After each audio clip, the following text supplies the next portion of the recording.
વડોદ ગામમાં તમાકુના ગોડાઉનમાં ધમધમતી નકલી ખાતર બનાવતી ફેક્ટરી પર એસઓજી પોલીસે દરોડા પાડ્યા। લેબોરેટરી રિપોર્ટમાં આ ખાતર સંપૂર્ણપણે ભેળસેળયુક્ત સાબિત થતા પોલીસે મુખ્ય સૂત્રધાર રઘુવીરસિંહ સોલંકીની ધરપકડ કરી છે।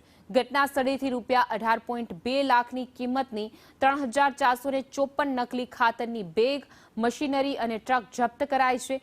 પ્રાથમિક તપાસ મુજબ બોરસદના મોહિત રાણા પાસેથી કાચો માલ મેળવીને આ નકલી ખાતર મધ્યપ્રદેશમાં સપ્લાય કરવાનું મોટું રેકેટ ચાલતું હતું।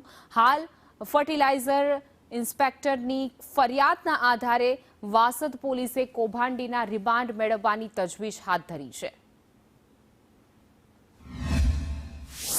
રઘુવીરભાઈ મનસુખભાઈ સોલંકી રાસાયણિક ખાતર છે જે બનાવટી બનાવી અને ઉત્પાદન કરતા હોવાની હકીકત મળેલ, જે આધારે રેડ કરતા તેમના આજે ગોડાઉનમાંથી પ્લાસ્ટિકની અલગ અલગ માર્કાની બેગો તથા ટ્રક MH40CL 5527 નંબરની મળી આવેલી અને કુલ બેગો 3454 હતી।